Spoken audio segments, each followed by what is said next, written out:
glass, and so it goes. Boston Commons up here, the downtown area over there, with Faneuil Hall and so on. This is the Back Bay area. It's a wonderful city. So if you do go to North America and want to stay on the East Coast, I'd recommend Boston more than New York, which I found rather cavernous. And there's the church. I superimposed that on there because that is reflected in the side of this building, just sort of down here. So that camera, that photograph was taken from a position about there. So if you want to get a view of the building in reflection, that's where you can stand.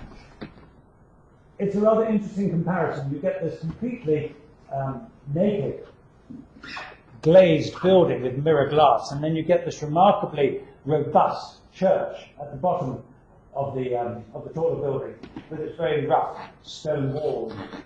The building here, the IMP building, did cause some trouble when it was built. The air pressure due to winds moving around the building was such that it would suck out the panes of glass at high level. You see they're quite big, these sheets of glass, compared with a car. And one of these things would be coming floating down like a leaf. And there'd be some people on the sidewalks, they call them sidewalks in America, like a cop, and blowing a whistle and telling everybody to get out of the way as this sheet of glass that's sort of 4 meters long comes sailing down slowly to smash on the sidewalk. But that's by the by. That's just giving you a bit of context. So what do we find out about this building? Henry Hodgson Richardson, as I say, trained in France. He travelled in France. He had a look at French architecture, and this is very much French Romanesque. When does Romanesque architecture come? Anyone like to hazard a guess? Mr. Boston, man, yes. Is it Rome? Rome. Well, Romanesque, esque, in the manner of Rome. Does it come before or after Gothic architecture, chronologically? Before. Does it come before or after Roman architecture? After, very good. So it's between classicism, between Greek and Roman architecture and before Gothic architecture. It is essentially about the 9th, 10th, 11th centuries in this country into the 12th century. And it is an architecture of the rounded arch. That's the important thing to remember about it. The idea of the rounded arch, such as you get here, and here, and here, and up there, that is, as far as architecture had progressed by, shall we say, the 10th century. And that's because they hadn't worked out how to do a pointed arch, and they were still using basic Roman construction techniques. But the style of architecture wasn't Roman, because they didn't use what we call the classical orders, the Corinthian, Doric, Ionic, and composite capitals. They used a much more free-running way of decorating their columns. They carved animals into them, and plants, and so on. So you get a Roman form of construction with a, if you like, a proto-Gothic, before the Gothic, but moving into that form of decoration. And that is the sort of architecture you see here. Now this building is 1872. This is 800 years after Romanesque architecture. But it is in that manner. And we refer to it as, this particular style, we refer to it after Mr. Richardson himself. We call it Richardsonian Romanesque. And that should be easy to remember, because it is alliterative. Alliteration, you repeat the repetition of a vowel or consonant. Richardsonian Romanesque. And you should remember that. And it is an architecture that is very robust, very solid, very physical, made of, in this case, 2 different coloured stones. I guess a sandstone and maybe an ironstone, and richly carved. It is like that painted portrait you saw of Mr. Richardson. It's an architecture of confidence, almost of swagger. It is full of itself. But it's not, this building is not a copy of a medieval building. It is a building in the manner of a medieval building. It is, as I say, Richardsonian Romanesque.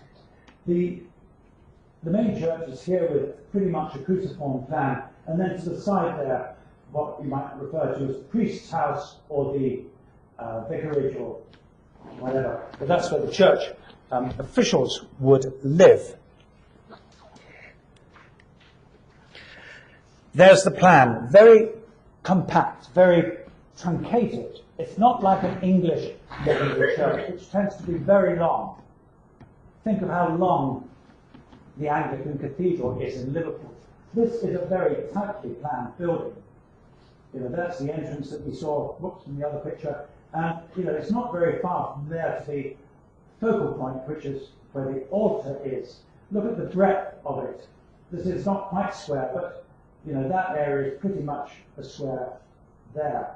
So it's a compact, forceful, anything but aquiline plan form. And then off to the side, you've got, as I say, the domestic accommodation for the church staff. There's the corner of the church. That view is this bit down here. And I don't know how much you can make out from sitting way back there. But there's a great deal of richness and vigour in the carving, in the decoration of particularly this porch area. This is what we call the narthex, Narthex, on the front there. There are statues of saints or holy figures up here, clusters of columns there, and then that is all set, all that rich carving set against this robust, almost rubble stone wall behind in there. The windows are picked out in the dark brown stone. The walls are in this pale stone. This goes back to early 19th century architecture theories or thinking, which were the ideas of a man called Augustus Welby Northmore Pugin, who said that there should be no thing about building which is not necessary in terms of construction, convenience, and propriety. Which means, if you're going to elaborate a building, you elaborate the bits that are important for construction because, well, it's important, it holds up the building. Or you elaborate the bits that are important for convenience because they could be a door that lets people in or a window that lets light in. Or you elaborate the bits that are important in terms of propriety, that are important because they are important, like around the altar. So what you find here is that in a very Puginian way, Augustus Welby Northmore Puginian way, you get an elaborated entrance there. You get elaborated windows. These are important in terms of convenience. Construction, less so, because the bits you really see that hold it up are on the inside, like the columns and so on here. And propriety, well, we're not looking at that end of the building, but that is where you get the richer decoration, as you can possibly tell from the plan there.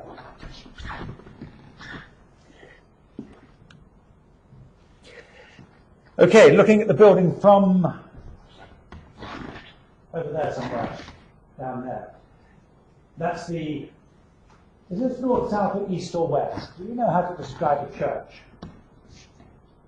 What end of the church is this?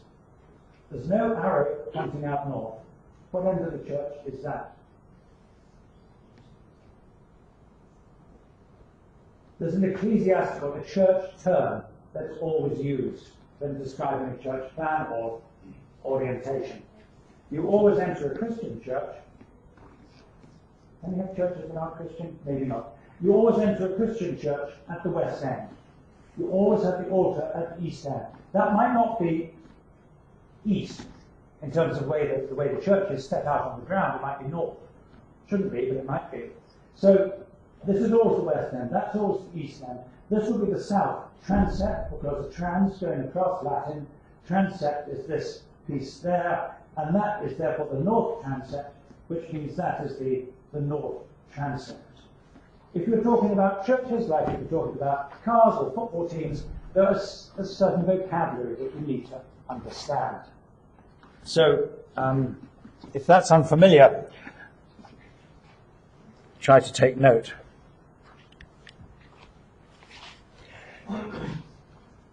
Here we have the priest's house, or the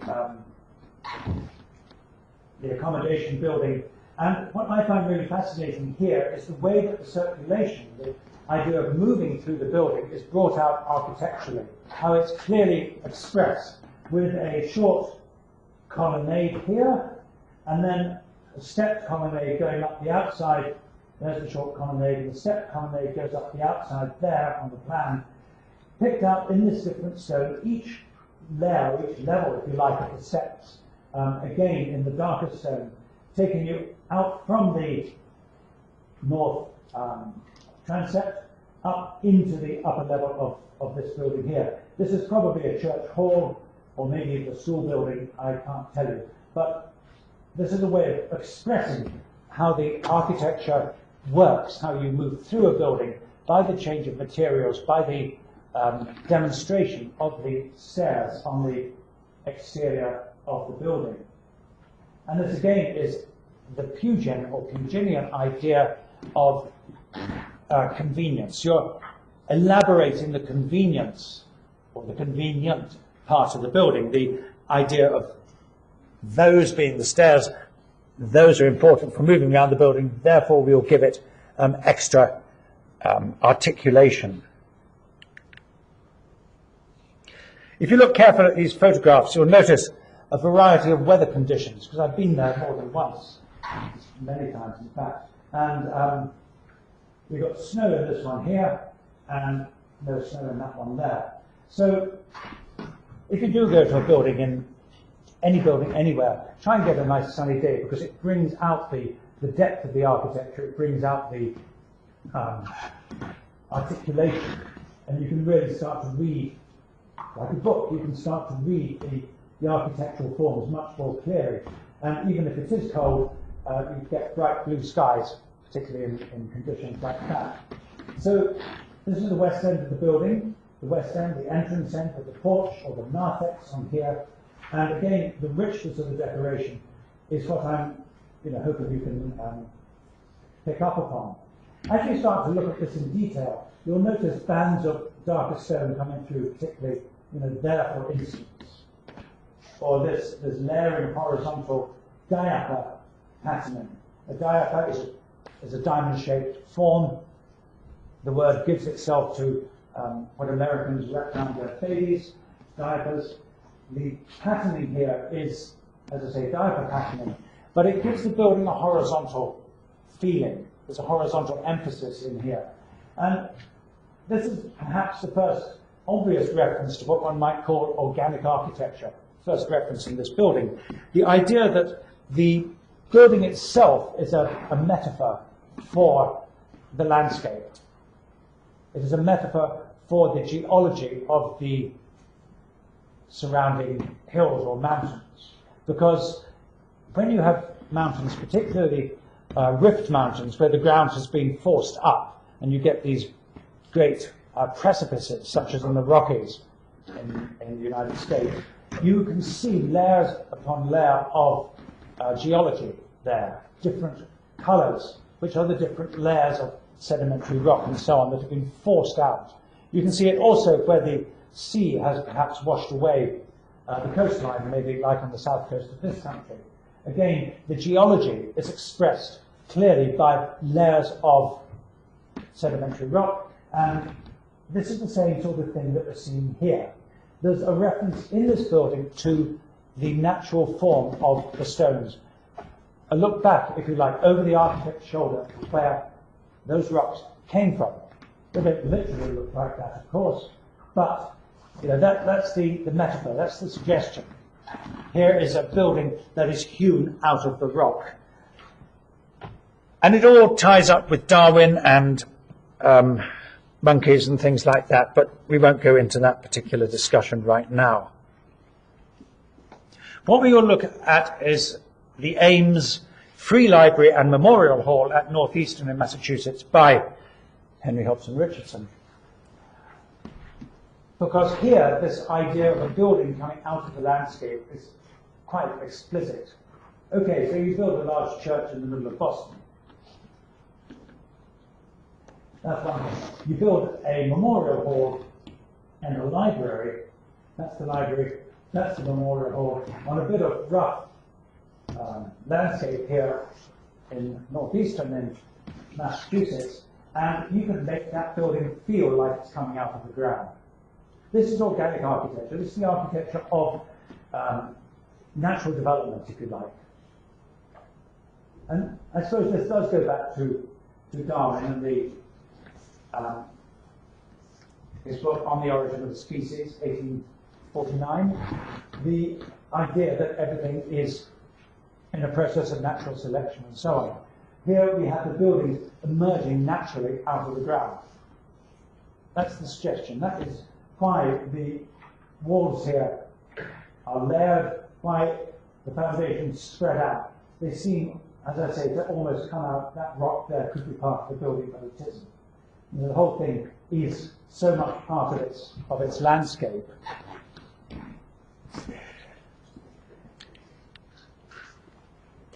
The same two buildings again. On the left, the Memorial Hall, on the right, the library. And they're very functional buildings. You can just about work out what goes on inside the buildings because of the shapes on the outside. Okay, you can work out that that's the entrance. Whoops. What have I done now? You can work out that that's the entrance there because it's a big Richardsonian arch. You can work out that this is probably the library room because the windows are only at high level. Why would the windows be at high level in the library? What do libraries have in them?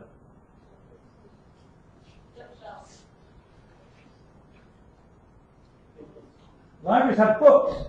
I know this is a difficult concept. You probably haven't been to one.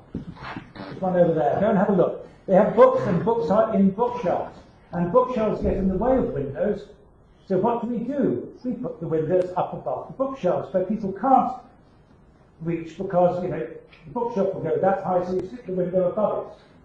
So that's why the windows are up there, and the blank wall there is where the books are. Not that difficult. And here in the Free Hall, you've got this arcaded area along the front. Do you know the difference between an arcade and a colonnade? Anyone like to tell me what an arcade is? Total silence. Mr. Boston, you're very good. What's the arcade as opposed to the colonnade? Is it like the arches between? Yes. The clue is in the word arcade, arch. And a colonnade doesn't have arches, it just has columns. The clue is in the word. Columns with a lintel, a flat lintel on top. This is architectural vocabulary. You need to work on that a little. So, the public hall there with the arcade. Why would it have an arcade? Anyone? Or indeed, it could have a colonnade. It happens to be an arcade. Why would there be this covered space here on the outside of the building?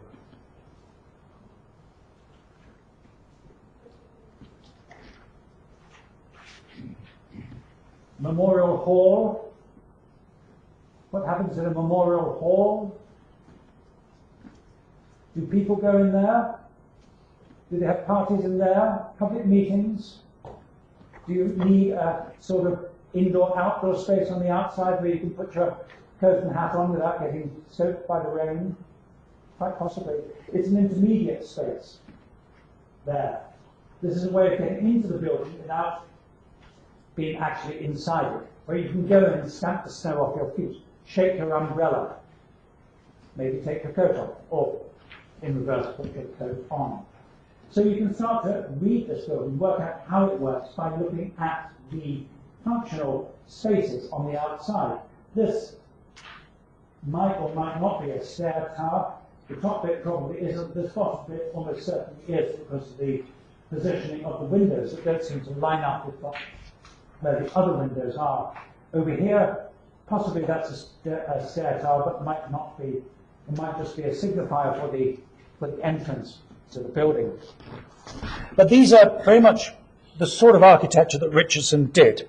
Buildings that were robust and solid, built of rough stone in a variety of colours, which really looked like they were, in a sense, hewn out of the landscape.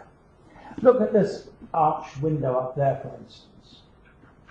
It's got big, heavy stones on either side here, which are called coin stones, Q-U-O-I-N, coin stones here. And then a hefty, rough lintel across the top. These stones corbel out.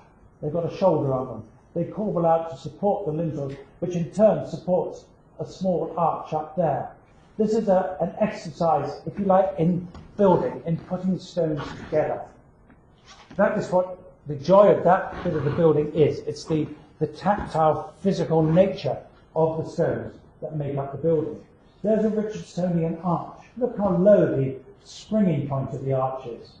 Compare it with the handrail. So if the handrail is about 1 metre high there, this thing here is probably about 1.5 metres. It's probably about my shoulder height. And then, you know, the arch is there. The arch is coming right down to about here. You feel you're entering the building. You feel you're drawn in. You're moving into this deep, cavernous space. And over here, more indications of this idea of layering, of striation, of geology coming through the building here, as you look at the structure, the architecture of its fabric.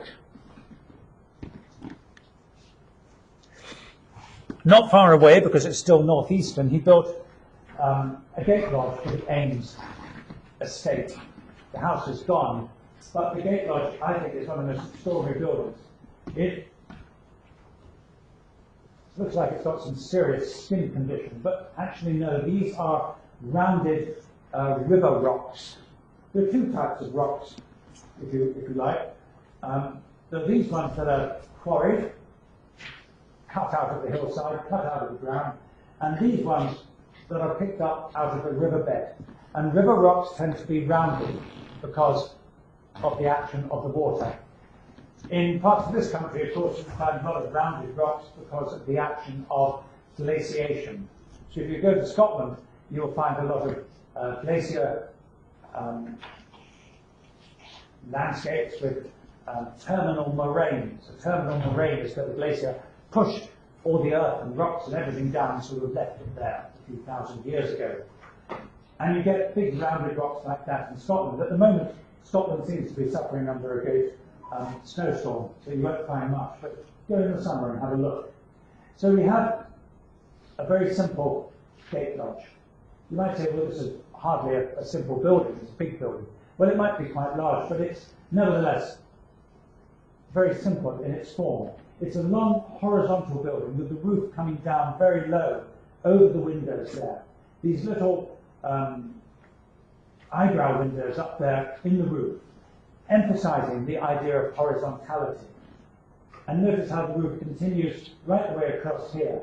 It kicks up over the arch, a Richardsonian arch of different colours, different coloured stones in the voussoirs. These are the voussoirs, these stones here. And the only bit of vertical emphasis in the building is where there is a vertical movement, which is the stairs, which is that thing here, because you can tell by the position of the window there that it's neither in that floor level or in that floor level, so the stairs go up here. This building sits low on the landscape, and that's the idea. It is there hugging the ground, like the Memorial Hall and the library before came out of the ground. They were part of the ground, so this one, if you like, is part of the ground.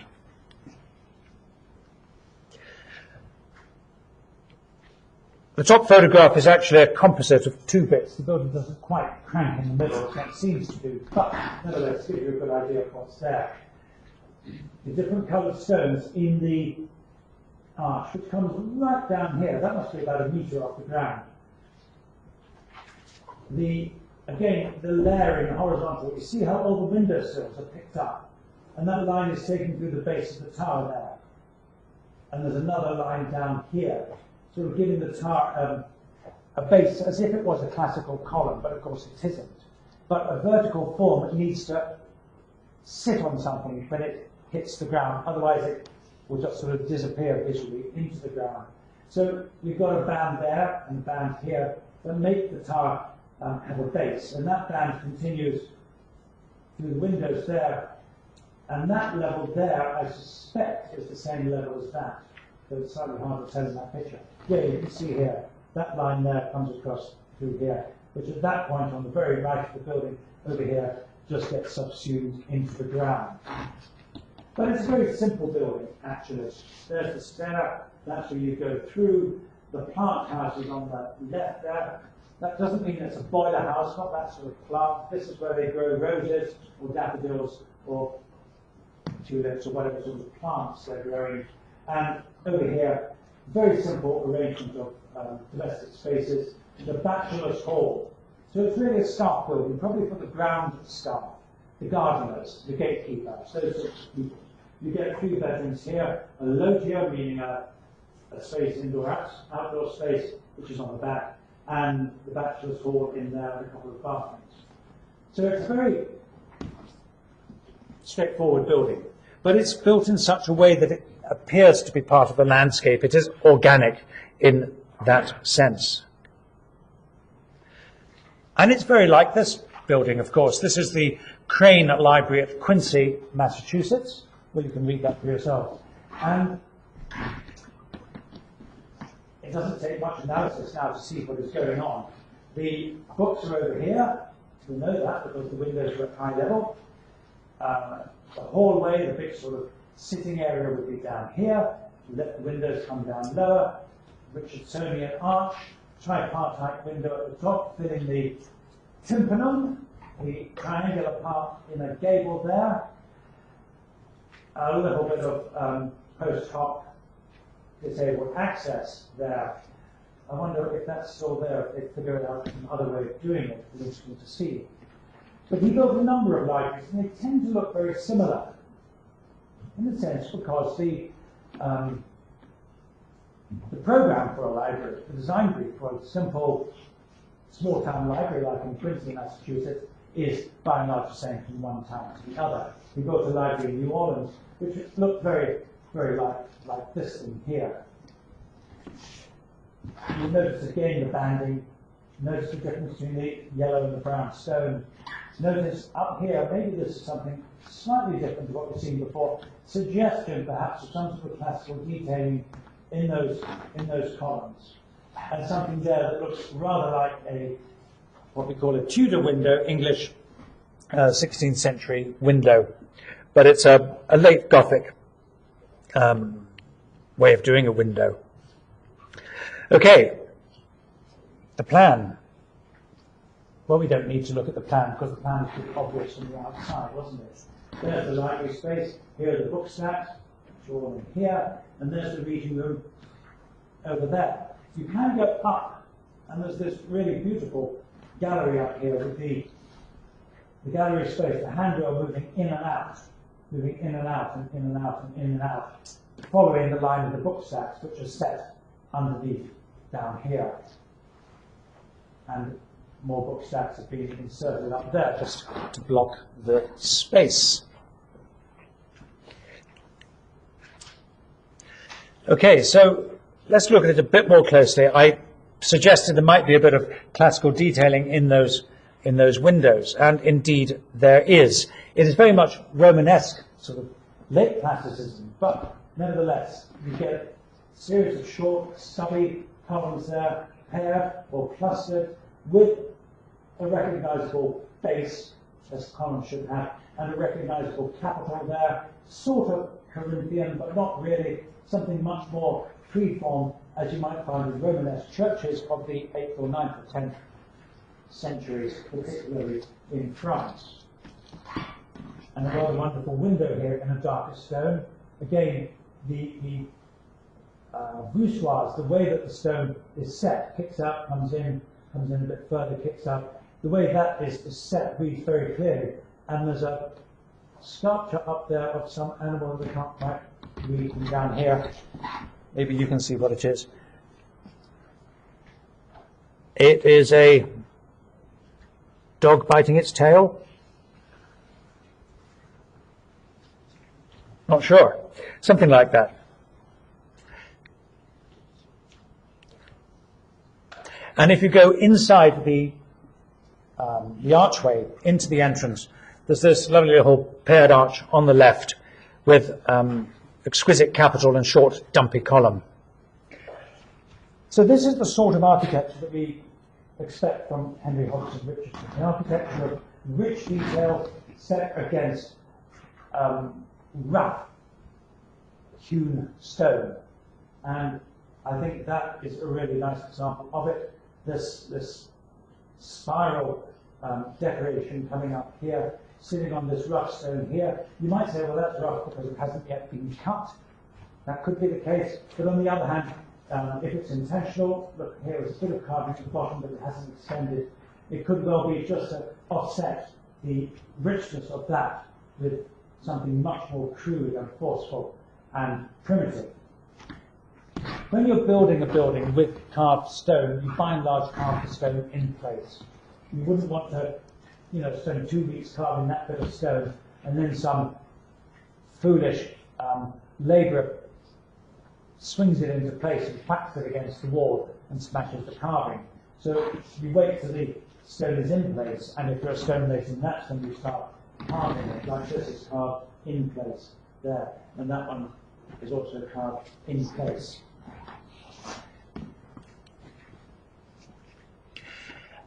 And here we have the link through to Lewis Sullivan, who did not work for Henry Hobson Richardson. He wanted to, but he wasn't offered a job, or there wasn't space in the office.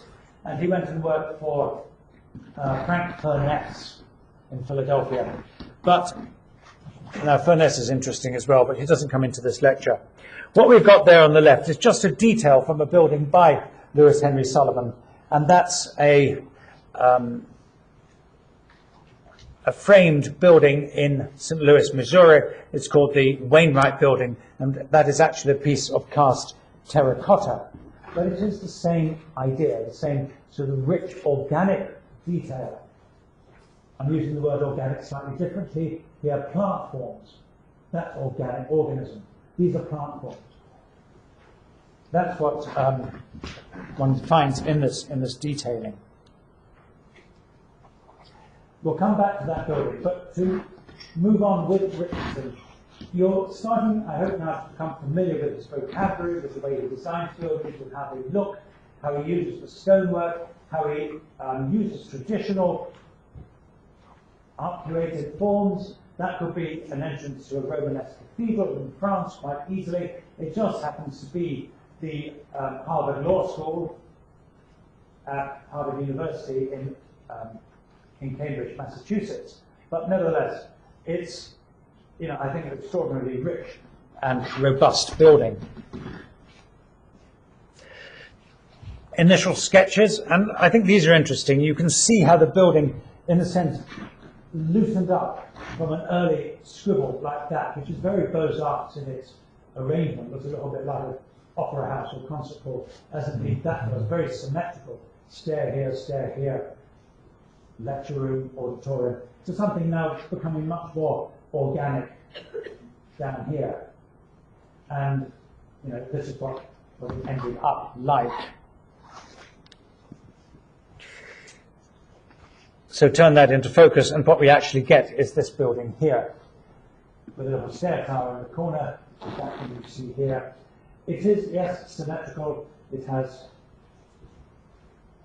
I can't read what those spaces are, but it has spaces on either side that reflect themselves, and big lecture room here and big lecture room there, and gallery across the middle to link it all up. So the formal Beaux-Arts planning is still there to some extent, particularly in this building, if it indeed wasn't there in the earlier library buildings. And as you move around the building, you can see again this richness of detail that I think is so fascinating in his work. You look at the buildings we've got on this campus. Most of them are incredibly bland. Some of them are quite rich. And I just don't think the management quite appreciates them. There's a complex in South Campus here. Oh, we're standing right beside it, aren't we? Behind me, somewhere here. With those concrete buildings, those very brutalist buildings. And that's being dug up in the middle. I noticed that today. The groundwork's being dug up. Something's going to happen there. But in Boston here, at Harvard, they pride themselves on these buildings. And they're beautifully kept and beautifully preserved, really, the ground around them. And one can look at these and enjoy them. And I think that's, that's pretty exquisite stuff. And that is how 150 years old or something like that, getting on anyway.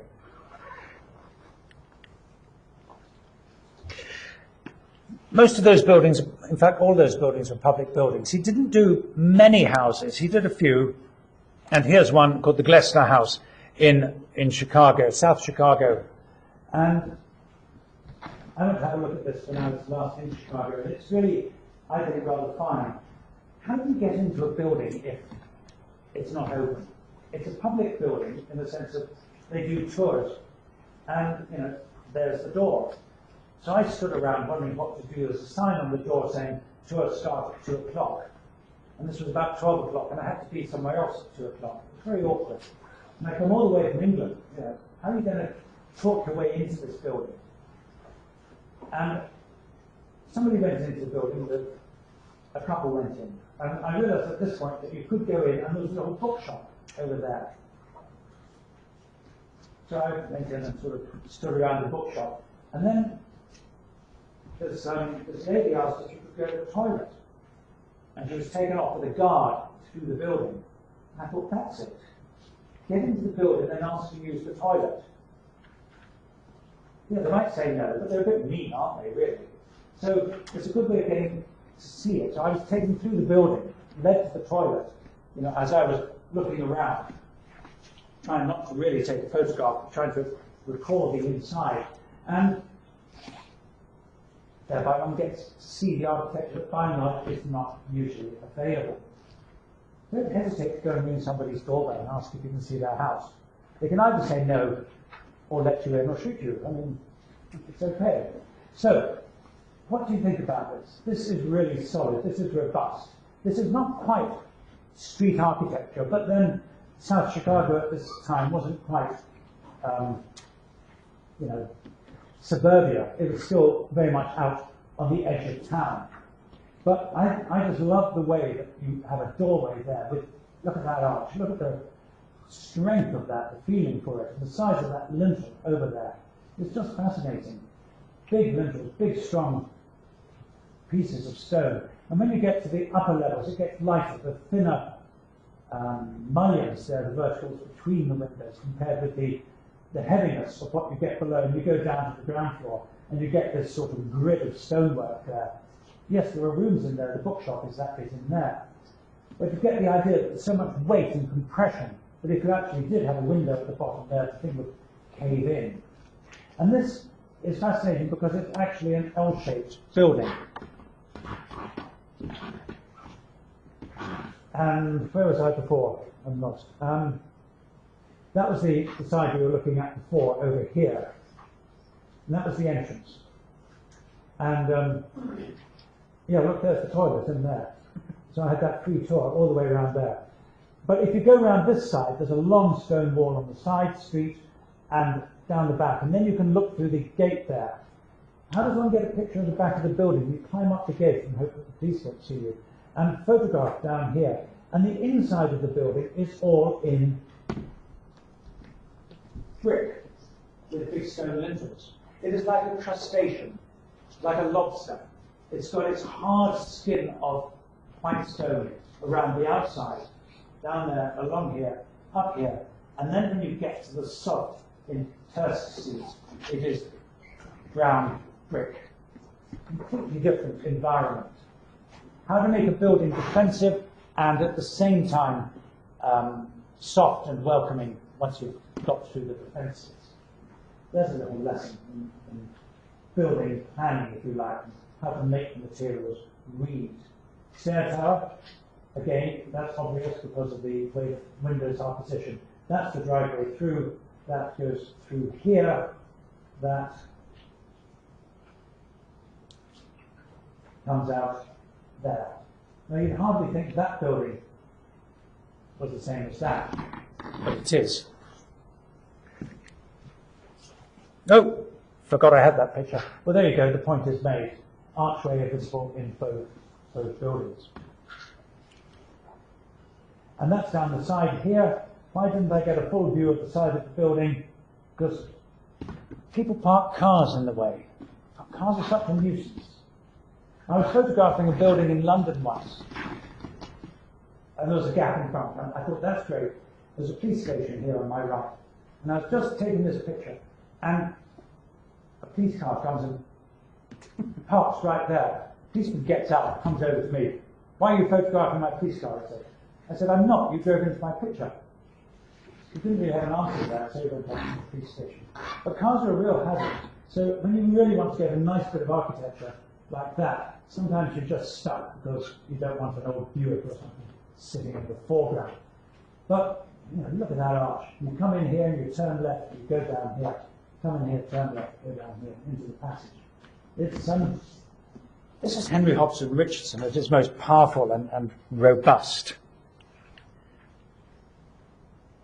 And so is that. There's the entranceway again, with that very fine decoration in the arch up there, contrasting with the incredibly powerful stonework here.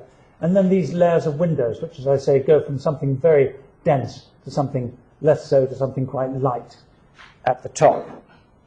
And that's an arrangement I want you to bear in mind, please, because we're going to look at Lewis Henry Sullivan. Brought up in Massachusetts on a farm with his grandparents, running around in the forests, tripping over daisies and dandelions, very much a boy of the country and very much attuned to nature, organic architecture, nature. You see the connection. And also trained at the Academy of Beaux Arts. Yes, you've seen those pictures before, but the Academy of Beaux Arts was the Academy of Beaux Arts. He trained there, as I say, because, not least because his mother was French. He spoke French. And then he came back and went into partnership with Dagmar Adler, who was an engineer, and they worked in Chicago. And this is really the most significant early building from that partnership. It's the Wainwright Building in St. Louis, Missouri, and it is a framed building, metal framed building, and it's clad in terracotta. What is interesting about it is actually a very classical arrangement of the building. If you know a classical column with the capital and the shaft and the base, this is what you have here. You have a base there, you have a shaft of indeterminate length, 5, 10, 15 stories, and then you get the capital up here. And he wrote quite a lot, and there's an essay he wrote called Tall Buildings Artistically Considered, which really says that buildings, if they're tall, need a base and a shaft and a capital. And it is quite simply the classical language interpreted in a high-rise building. There's the frame going into place, and no, it isn't. That's another building. That is a frame going into place. Notice, wait a minute, that is this building. I'm getting in the muddle here. This is another one I've got with a frame picture. The building is very solid. It appears completely, four-sided, as it were, but it actually has a large atrium down in the middle, and that's apparent when we look at the plan here. The point of this, of course, is that using a spine corridor down each of the wings here, you can reduce the depth of all the rooms so that every room can have natural light in as much as it's daylight outside. You don't need to have artificial light when you have a room of only this depth. And the advantage of not using artificial lighting in these buildings was that the artificial lighting in those days was gas lighting, which polluted the air in the rooms and was altogether very uncomfortable. So Sullivan's, these buildings, which seem very much four square, are usually U-shape on plan, and this can all be achieved quite easily with a steel or cast iron frame. And you can see where the columns are positioned down here, down in the centre of the room, and we can read that up, because they will be supporting the side walls of the corridor up there.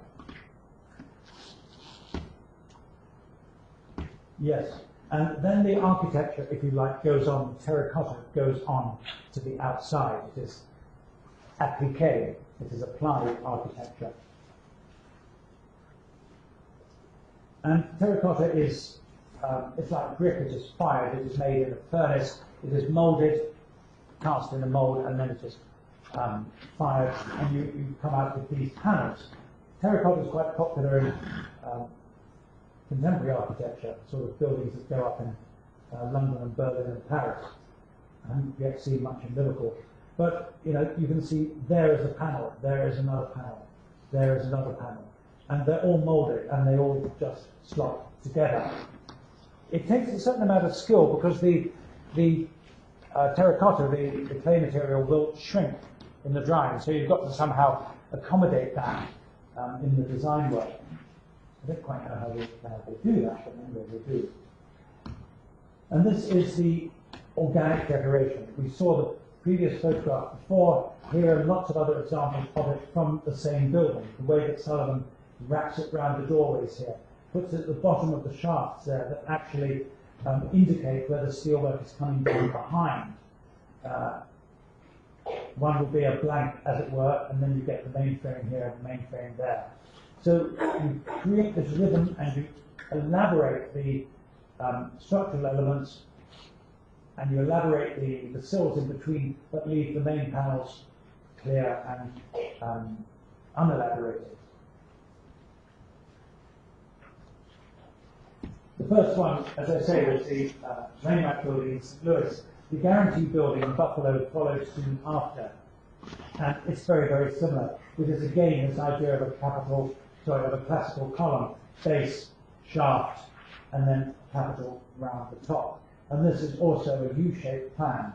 But it is of exquisite decorative, has exquisite decoration on it. There's the plan. You can see how it is arranged as a U. That corner here is this corner here. There's the entrance there. There's the entrance there. And you can see how the frame marches through the building. A gridded plan. Very simple, very organized, very structural, very sensible. And you go around the back, and, well, if somebody hadn't actually filled in the bit in the middle, you would have seen the U-shaped plan more clearly, but at least they've done it in a different coloured material with different types of windows, so it at least recognises that that's the old building on either side, and this is the infill bit in the middle. And that elevation there is this elevation here, obviously taken at different times of the day. I went to a conference in this city in Buffalo, that's when I took these pictures, and it was sleet and rain and snow, and I don't quite know how I managed to get these two photographs when the building wasn't just dripping with water. It was a pretty grim few days, but anyway, one dies for one's architecture. And we have here the two adjacent facades. The richness of decoration here is extraordinary, really, because it's terracotta. All this and all these panels and all this is all worked up into a frenzy of organic decorative forms. You can see them slightly better down here in this picture. This is the, as it were, the left-hand side. This is around the corner. And then you move in close, and all this is terracotta, all this is cast, except for the metalwork down there. But even that is cast. Lion's heads. Look at the way those columns are done, those capitals. And Guarantee building, GB. And it's all plant form that has been referenced in here, like the ferns and the grasses and the flowers on the floor of the forest that he would have known as a child wandering through the backwoods of Massachusetts.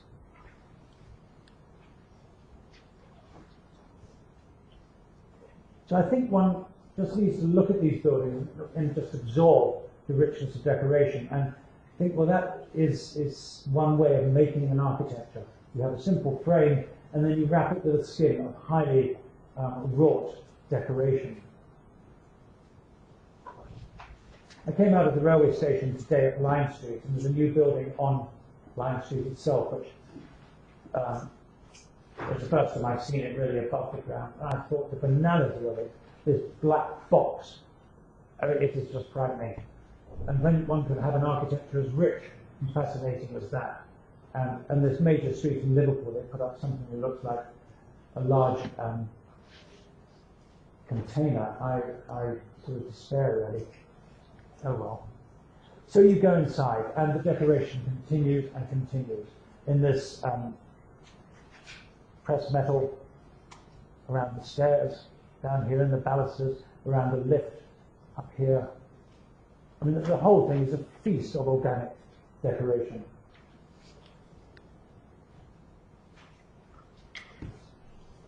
You might find this somewhat overwhelming, but it's sort of fascinating at the same time.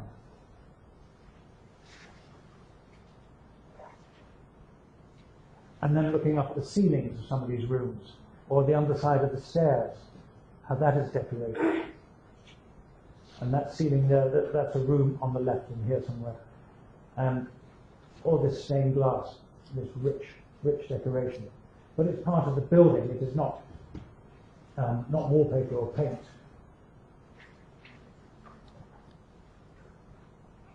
So, Lewis Henry Sullivan, really the link in a way between the organic architecture of Henry Hobson Richardson and the organic architecture which we'll see in a moment of Frank Lloyd Wright.